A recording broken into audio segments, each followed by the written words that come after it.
প্রশ্ন করো, আপনারা শুধু ফিডব্যাক আমাকে উত্তর দিবেন। বেতন আগে না পরিশ্রম আগে?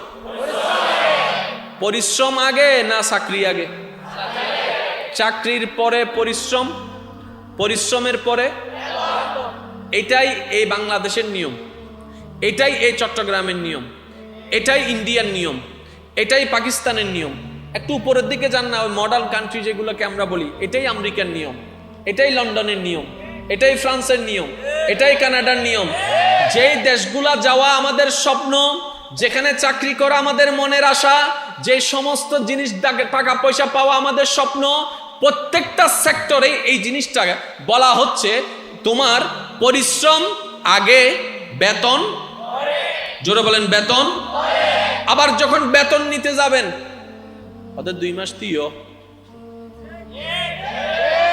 অনেক প্রবাসী ভাইদেরকে একটু জিজ্ঞেস করে দেখবেন, অনেক প্রবাসী ভাই এমন আছে 3-4 মাস 5 মাস 6 মাস কাজ করেই যাচ্ছে, বেতন পাওয়া যাচ্ছে না। কিন্তু দেশের মানুষ সেটা তার বুঝতে চায় না।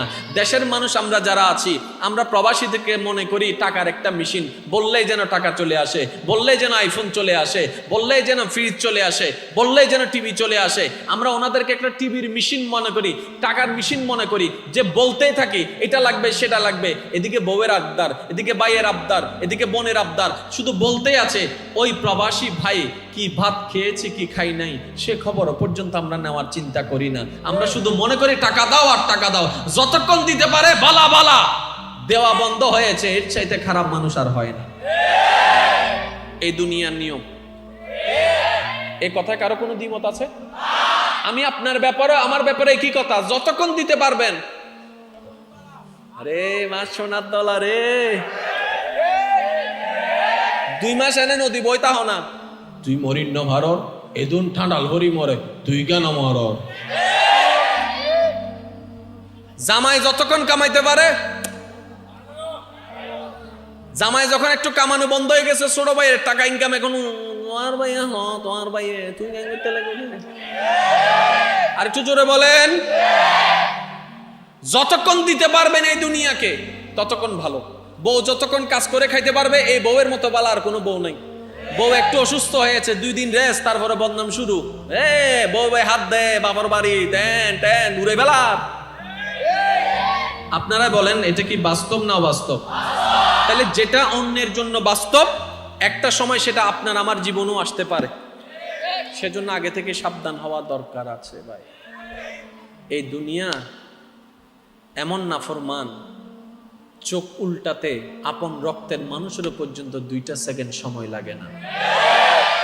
যাদের জন্য করে গিয়েছেন, 10 বছর করেছেন, এটার প্রশংসা আপনার না করলেও 1বার 2বার যে কোনো কারণে সাহায্য করতে পারেন নাই, এটার কথা সারা জীবন আপনাকে আমাকে খোঁটা দিতে থাকবে এই দুনিয়া। দুনিয়ার নিয়ম, যেই দুনিয়ার জন্য আমরা মত্ত, যে দুনিয়াকে পাওয়ার জন্য আমরা পাগল। ও আমার যুবক ভাইয়েরা, একটু মনের কানটা দিয়ে শুনুন। যে দুনিয়াকে অর্জন করার জন্য আমরা এত বেকুল, এই দুনিয়াকে পাওয়ার জন্য আমরা গোল্ডেন A+ পাওয়ার জন্য দিন রাত পরিশ্রম করে যাচ্ছি।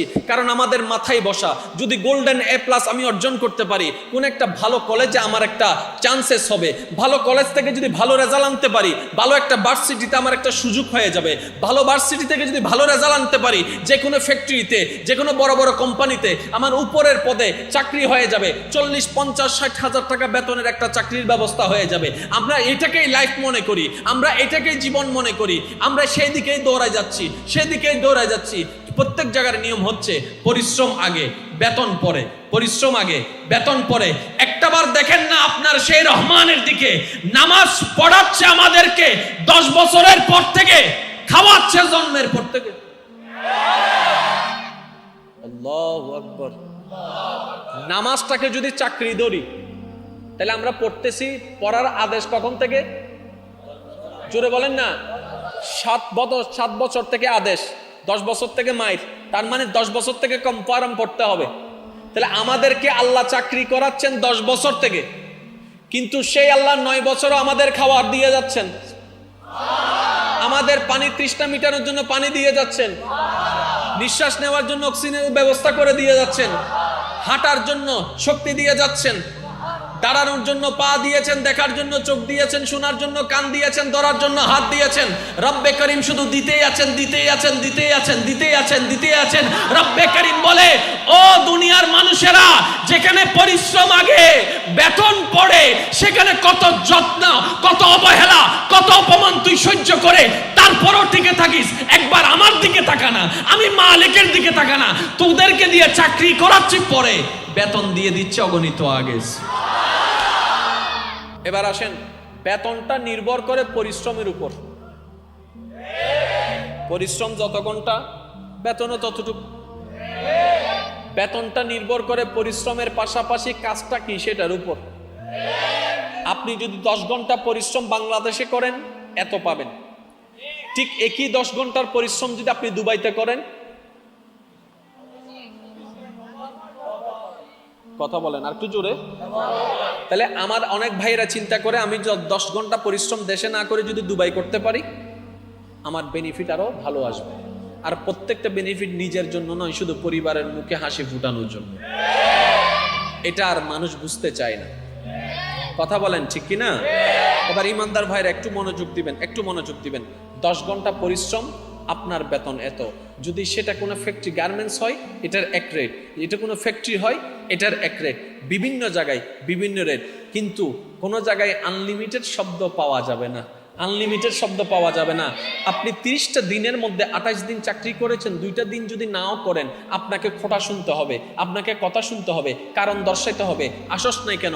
এবার আপনি বললেন আমার বউটা অসুস্থ, মালিক বলবে তোমার বউ সুস্থ কি অসুস্থ সেটা দেখার জন্য তো আমরা কোম্পানি বসে থাকি নাই, আমাদের কাজ আমাদেরকে বুঝাই দিতে হবে।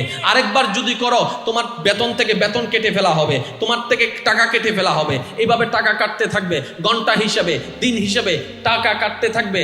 এইদিকে আমরা মাইনাসের মধ্যে পড়ে যাই। কিন্তু রহমানের দিকে একটু তাকান, ফজরের নামাজ পড়ি নাই, নাস্তার ব্যবস্থা ঠিকই করে দিয়েছে। আর একটু জোরে বলেন না সুবহানাল্লাহ। ফজরের নামাজ পড়ি নাই, ঘুমের জগতে হারিয়ে গেল, ঘুম থেকে ওঠার আগে রহমান নাস্তার ব্যবস্থা করে দিল। এবার নাস্তা বানানোওয়ালা আছে না নাই? কারো ঘরে মা, কারো ঘরে বউ, কারো ঘরে বোন, বিভিন্ন জন আছে। এবার উনি নাস্তাটা কি বানালেন? আপনি সকালে কি নাস্তা খেয়েছেন? রুটি খেয়েছেন কিংবা পুরি খেয়েছেন। এটা আসলো কোন জায়গার থেকে? আটা থেকে, ময়দা থেকে। এবার ময়দাটা আসলো কোন জায়গার থেকে? দোকান থেকে। এই দোকান থেকে আসলো কোথায়? ফ্যাক্টরি থেকে। ফ্যাক্টরিতে আসলো কোথায়? ওই ক্ষেত থেকে। ওই ক্ষেতে আসলো কোথায়? কৃষক রোপণ করার পর থেকে। তার মানে আজকের দিনের সকালে আপনাকে নাস্তা করানোর জন্য আপনার মা ভাবছেন রাতে, আপনার বাবা ভাবছেন রাতে, আপনার স্বামী স্ত্রী ভাবছেন রাতে, প্ল্যানিং করছে রাতে সকালে কি খাবে। কিন্তু আপনার আমার রব 6 মাস আগে কৃষক দিয়ে সেটা তৈরি করে দিয়েছেন।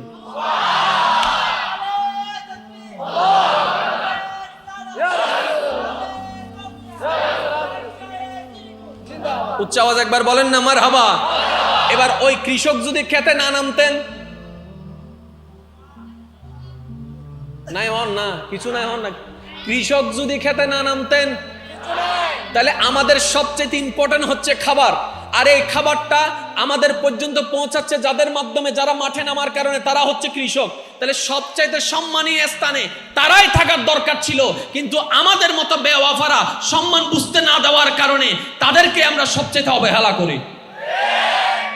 আরেকটা কথা আমি আপনাদেরকে এখানে আবদার রেখে বলি, আপনার বাবা যদি রিক্সা চালক হয়, কেউ যদি জিজ্ঞেস করে তোমার আব্বু কি করে, তোমার বাবা কি করে, বুক ফুলায় বলবেন আমার বাবা রিক্সা চালায়, আমার বাবা অটো চালায়, আমার বাবা মুচি, আমার বাবা দোকানদার, আমার বাবা ব্যবসায়ী।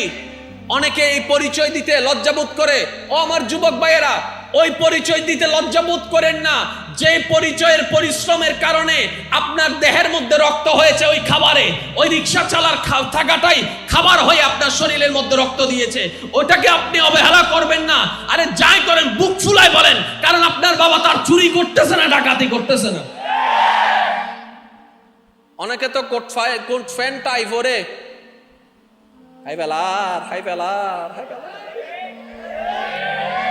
10 টিয়া পকেট মাঝে দিতে দৌড়িয়ে বেগুনে, ওরে মাই মাথো না, ইতে শুধু এনে মোবাইল লই তু যাই দিতে দরিতে জি দে ওরে গণদোলাই চলার দেন না জরাবাই আজরিব জরবান চলের হটিয়া হতে 10,000 টিয়া 10 টিয়া আর হদুনে সাইন মারি মারি